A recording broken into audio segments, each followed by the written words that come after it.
Hello everyone, welcome back to my channel Milestones in Biology, and today we are starting with the topic that is photorespiration. Photorespiration, as the name suggests, photo means light. So process of respiration which happens in the presence of light, and this photorespiration is happening in three different organelles of the plant, that is chloroplast, plant cell में chloroplast, peroxisome and mitochondria, इन तीनों organelles को मिला के ये process होता है. What is special about this? As you know, जो रुबिस्को एंजाइम होता है, तो आप अभी समझ चुके होंगे कि ये जो पूरा चैप्टर है ये रोटेट हो रहा है, घूम रहा है रुबिस्को एंजाइम के आसपास. तो आपको पता है कि ये रुबिस्को एंजाइम क्या करता है, CO2 को एक्सेप्ट करता है RuBP के साथ, इट विल फॉर्म ग्लूकोज.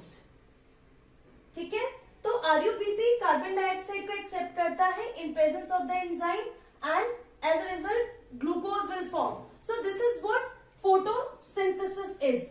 तो यहां इस फोटोसिंथेटिक प्रोसेस में होता क्या है, फोटोसिंथेसिस प्रोसेस में हो क्या रहा है, oxygen is released and CO2 is consumed. Whereas photorespiration process में क्या होगा, O2 is consumed and CO2 is released. एकदम ऑपोजिट है फोटोसिंथेसिस के फोटोरेस्पिरेशन. ये जो है एक साइक्लिक प्रोसेस है जिसमें rubisco enzyme is acting as oxygenase enzyme. ये कार्बोक्सिलेशन नहीं करेगा, ऑक्सीजनेशन करेगा, रेस्पिरेशन करेगा लाइट की प्रेजेंस में. तो यहां पे जो रुबिस्को एंजाइम है वो अपना जो नेचर है वो चेंज कर लेता है, ऑक्सीजनेशन करता है, रेस्पिरेशन करता है लाइट की प्रेजेंस में. बट क्यों करता है? Because of the circumstances, because of the condition around it. तो सबसे पहली कंडीशन जो है जिसकी वजह से इसका नेचर चेंज हो रहा है, that is high temperature. Second, low CO2 concentration. Third, high oxygen concentration. अगर रुबिस्को एंजाइम के आसपास CO2 का कॉन्सेंट्रेशन कम हो जाएगा तो ऑटोमेटिकली ये जो है लाइट की प्रेजेंस में इट विल स्टार्ट मूविंग और रिएक्टिंग विद ऑक्सीजन. तो ये रेस्पिरेशन को फेवर करेगा as compare to the photosynthesis. तो यहाँ फोटो रेस्पिरेशन जो है लाइट की प्रेजेंस में एक साइक्लिक प्रोसेस हो रहा है जिसमें रुबिस्को ने अपना नेचर चेंज करके ऑक्सीजन को यूटिलाइज करके CO2 रिलीज करना शुरू कर दिया, exactly opposite to the dark reaction.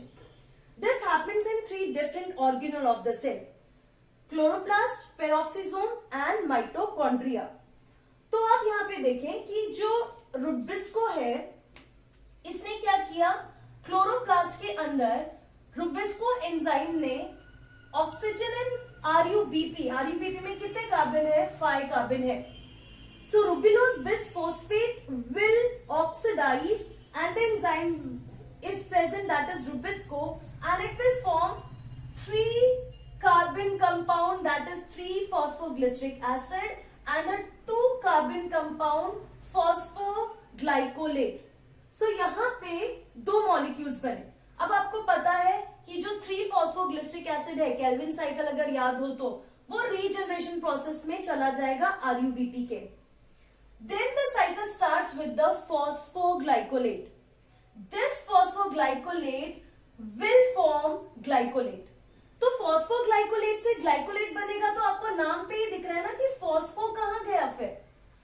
This phosphorus will be forming H3PO4. वो H3PO4 बनाने में चला जाएगा क्योंकि phosphoglycolate ने अपना phosphorus दे दिया है. And this is happening in the presence of the enzyme phosphatase. Then this glycolate will move into the peroxisome. Peroxisome में ये जो ग्लाइकोलेट है वो ऑक्सीडाइज होगा ऑक्सीजन की प्रेजेंस में एंड इट विल फॉर्म ग्लाइकोक्सिलेट। ग्लाइकोक्सिलेट बनाएगा प्लस हाइड्रोजन पर ऑक्साइड बनाएगा, hydrogen peroxide. So glyoxylate then will be converted into glycine. Glycine is a amino acid.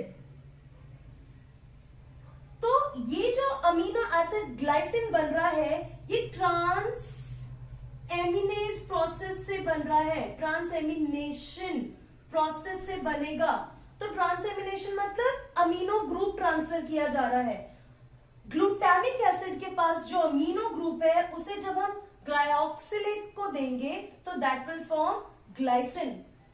तो ग्लाइकोक्सिलेट ग्लाइसिन बन जाएगा और जैसे ही ग्लूटामिक एसिड अपना अमीनो ग्रुप दे देगा it will become alpha keto glutaric acid. Then this glycine will move into the mitochondria. अब यहां पे क्या है, हम स्टार्टिंग से देखते आ रहे हैं, यहां पे 2 कार्बन है। अब ये जो ग्लाइसिन है this glycine will be transferred to the mitochondria और इस माइटोकॉन्ड्रिया में ग्लाइसिन के 2 मॉलिक्यूल्स कंबाइन होंगे and they will do decarboxylation reaction. आपको पता है डी कार्बोक्सिलेशन रिएक्शन में क्या होगा, CO2 रिलीज होगा। तो यहाँ पे टोटल कितने कार्बन हो गए, 2 मॉलिक्यूल्स में 4 कार्बन, जिसमें से 1 कार्बन निकल गया। तो this serine will have 1 molecule of serine will have 3 carbon atom. तो यहां पे क्या क्या रिलीज हो रहा है, जब 2 molecules of glycine are reacting they are making 1 carbon dioxide and they are also releasing 1 amino group जो कि डिफ्यूज होके चला जाएगा पेरोक्सीसोम में। पेरोक्सीसोम में जाके फिर वो इस प्रोसेस ट्रांसएमिनेशन प्रोसेस में इन्वॉल्व हो जाएगा। देन इसके साथ साथ आप देखें तो यहां पे NADH2 फॉर्मेशन भी होगा। सो डिहाइड्रोजनेशन प्रोसेस भी हुआ। तो 2 molecules of glycine will give carbon dioxide, it will give ammonia and it will give NADH2. This 1 molecule of serine is there. This will be transferred from mitochondria to peroxisome. Peroxisome में जो serine है it will form hydroxypyruvate. When it is forming hydroxypyruvate, it will lose its amino acid. That amino acid will be accepted by alpha ketoglutaric acid and उस amino group से it will form glutamic acid और फिर glutamic acid इस तरीके से cyclic form में इसी reaction में रहेगा। तो आपको याद रखना है glutamic acid is having amino group, वो अमीनो ग्रुप उसको सेरिन से भी मिल सकता है और इस अमोनिया ग्रुप से भी मिल सकता है। ग्लूटामिक एसिड अपना अमीनो ग्रुप ट्रांसफर करेगा ग्लाइकोक्सिलेट को जो बाद में ग्लाइसिन बनाएगा। सेरिन जो है अमीनो ग्रुप लूज करने के बाद हाइड्रोक्सीपाइरुवेट बनाएगा। दिस हाइड्रोक्सीपाइरुवेट विल रिडक्टेज एंजाइम मतलब रिड्यूस होगा, रिड्यूस होके वो ग्लिसरेट बना रहा है और रिडक्शन के लिए आपको क्या चाहिए, NADH। NADH will help in reduction. तो रिडक्टेज एंजाइम से ये रिड्यूस होगा और ग्लिसरेट बनेगा।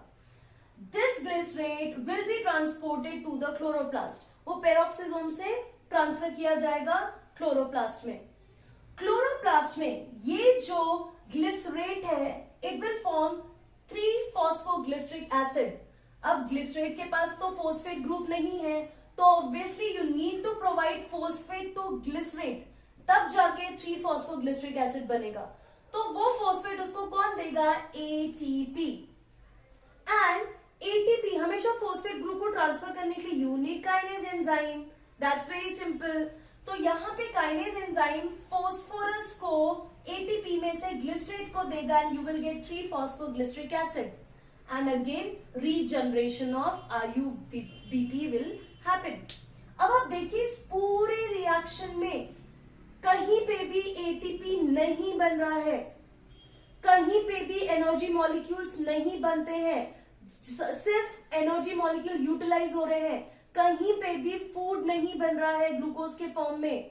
सो दिस इज वाई ये जो फोटो रेस्पिरेशन है इसको हम वेस्टफुल प्रोसेस कहते हैं। एंड ये जो होता है C3 साइकिल में होगा। C3 साइकिल में क्योंकि मेसोफिल सेल के क्लोरोप्लास्ट में ही लाइट एंड डार्क रिएक्शन होता है और वहीं पे रुबिस्को एंजाइम के पास ऑक्सीजन का भी कॉन्सेंट्रेशन टाइम टू टाइम बढ़ता जाता है, तो वहां पे प्लांट जो है जितना फोटोसिंथेसिस करेगा उतना ही रेस्पायर करेगा एंड जो फूड है वो डीजनरेट हो जाएगा। तो C3 प्लांट्स में जो स्टोर्ड फूड है वो उतना नहीं होता जितना C4 प्लांट्स में फूड एफिशिएंटली स्टोर होता है, बिकॉज वो रुबिस्को एंजाइम के पास CO2 का कॉन्सेंट्रेशन बढ़ाते रहते हैं। And as you know Kranz anatomy की वजह से एंड मेसोफिल सेल्स में लाइट रिएक्शन होता है, ऑक्सीजन रिलीज होता है, वो बाहर चला जाता है। एंड जो ये रुबिस्को एंजाइम है वो बंडल शीथ सेल के क्लोरोप्लास्ट में है जो कि ऑक्सीजन से दूर है, तो इसीलिए उनके केस में ज्यादा फूड जो प्रोडक्ट ईल्ड है वहां पे ज्यादा होता है as compare to C3। This is all about photo respiration and it is as I told you it's wasteful process, because यहाँ पे कहीं पे भी फूड नहीं बन रहा, कहीं पे भी ATP NADPH2 कोई एनर्जी मॉलिक्यूल नहीं बन रहा है। That is why it is a wasteful process. So this is all about photorespiration. Now in my next video I'm going to teach you about a different type of pathway. Dark reaction का ही वो एक pathway है, जैसे C3 C4 पढ़ा वैसा ही एक pathway हम next video में देखेंगे, उसके बारे में पढ़ने वाले हैं। So stay tuned and keep liking, subscribing and commenting on my videos. Thank you so much and be happy.